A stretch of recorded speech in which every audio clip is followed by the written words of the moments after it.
À l'aube du 19e siècle, la société terre-neuvienne est en mutation. L'industrie de la pêche, en plein essor, attire des milliers d'immigrants venus d'Angleterre et d'Irlande. Il faut rapidement mettre en place des institutions et des services afin de répondre à cette poussée démographique. C'était le cas particulier pour St. John's et les plus grandes collectivités de la baie de la Conception. Des établissements scolaires, des lieux de culte et des théâtres poussent comme des champignons.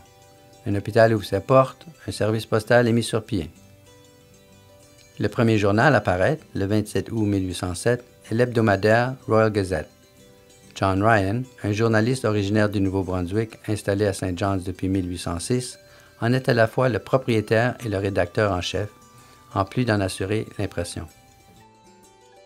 À Terre-Neuve, la presse, toute récente soit-elle, n'est pas libre. Le bureau du gouverneur Sir Erasmus Gower doit autoriser tous les articles avant leur publication. Le Royal Gazette n'est donc rien de plus que le porte-parole du gouvernement. Il publie des nouvelles locales et internationales, mais ses 4 pages sont principalement consacrées aux proclamations, aux avis publics et aux annonces du gouvernement. Dans les premières années, la presse progresse peu, car les gouverneurs, les uns après les autres, refusent l'implantation d'autres journaux. En 1810, le gouverneur Sir John Duckworth rejette la publication d'un deuxième journal que propose Michael Ryan, le fils de John Ryan. 3 ans plus tard, le gouverneur Sir Richard Keats s'oppose à des demandes similaires de la part d'Alexander Hare et Robert Lee. Finalement, la situation évolue en 1814 lorsque les avocats de la couronne jugent que le gouverneur ne peut légalement empêcher la publication d'autres journaux ou en dicter le contenu. La voie est maintenant libre pour la parution d'une presse libre et indépendante. Le premier à paraître dans la course est l'hebdomadaire Newfoundland Mercantile Journal, suivi par le Newfoundland Sentinel, le Public Ledger, le Newfoundlander, l'Arbor Grace et Carbonear Weekly Journal et le Conception Bay Mercury. Ces journaux ressemblent à ceux publiés en Grande-Bretagne. Ils sont imprimés sur un seul feuillet plié en 2 pour obtenir 4 pages. Leur contenu comprend des annonces, des extraits d'articles de journaux américains et anglais, des nouvelles locales, des éditoriaux anonymes et un courrier du lecteur, ainsi que de la poésie et un feuilleton. Dans la plupart des journaux, une seule personne est responsable de la production, c'est-à-dire de la rédaction, du démarchage d'annonces, de l'impression et de la promotion. La presque totalité des journaux est imprimée au moyen d'une presse à bras. Ce procédé prend énormément de temps car chaque caractère en relief est placé à la main dans la presse. Celle-ci ne peut imprimer plus de 100 exemplaires à l'heure. Les journaux paraissent d'abord à St. John's et dans quelques collectivités de la baie de la Conception.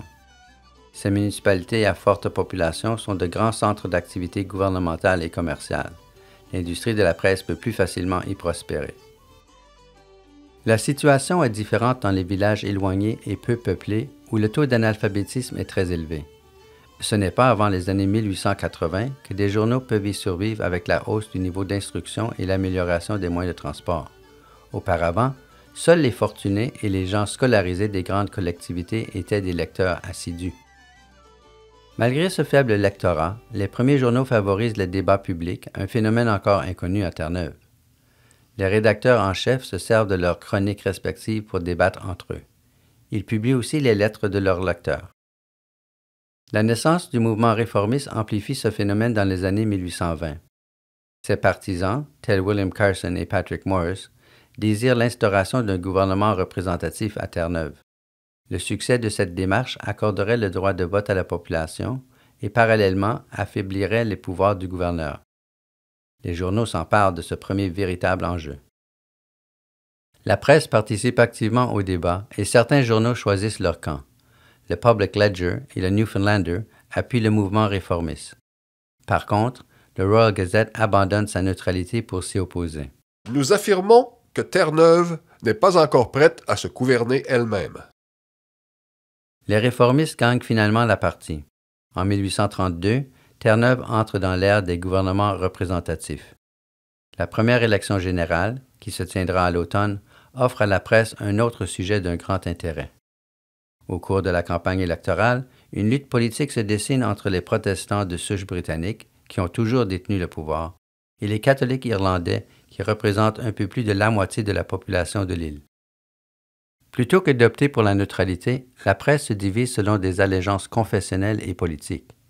une violente querelle éclate entre Henry Winton, l'éditeur en chef du Public Ledger, et John Kent, le candidat d'une circonscription de St. John's.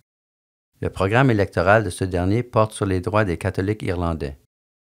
Henry Winton écrit dans sa chronique que John Kent est un enfant d'école, qui se fait une idée exagérée de sa propre importance et qu'il ne possède pas les compétences nécessaires pour présenter sa candidature. Nous n'approuvons pas la candidature de M. Kent. Sa parfaite impudence à vouloir représenter au Parlement les intérêts jugés fondamentaux de sa circonscription provoque le dégoût d'une imposante et honnête partie de l'électorat. Nous n'avons jamais cru qu'il jouissait les qualités d'un homme instruit ou d'un gentleman. John Kent lui réplique dans plusieurs lettres qu'il envoie au journal Newfoundlander. Il déclare qu'Henry Winton outrepasse son droit de parole afin de permettre à l'élite protestante de garder le pouvoir. Monsieur le rédacteur en chef, chaque renard politique dont les principes ne peuvent pas souffrir le regard des autres se cache dans son terrier et, par des allusions malveillantes, injurie le caractère de ceux dont l'honnêteté et le courage les incitent à ployer sous cette épreuve.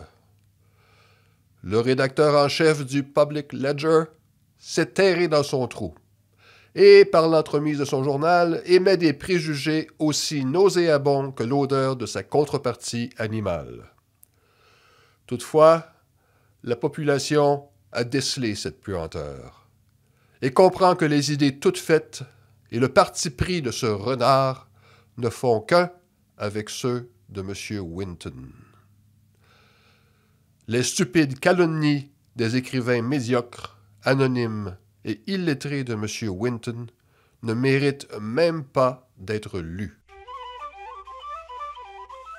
À la fin de l'élection générale de 1832, la presse est essentiellement liée à la société terre-neuvienne. Elle peut compter sur un lectorat attentif et fidèle et sur l'Assemblée législative pour alimenter ses pages. La politique et la religion restent les matières premières de la presse, mais d'autres enjeux émergent, comme la pauvreté et le mouvement anti-alcoolique. Dans les années 1860, le sujet de la Confédération du Canada gagne en popularité. Un changement important se profile dans l'industrie de la presse. Le premier quotidien, l'Evening Telegram, paraît le 3 avril 1879. Sa publication annonce la présence permanente d'une presse quotidienne à Terre-Neuve. Elle signifie aussi la venue d'un journal abordable que la classe ouvrière peut aussi se permettre d'acheter à raison d'1 sou l'exemplaire.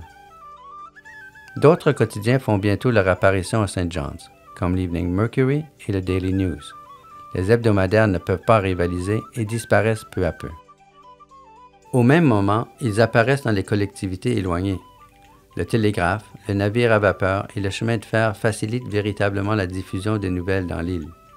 Les collectivités achètent des presses à imprimer auprès des entreprises de St. John's qui adoptent du matériel d'impression plus moderne.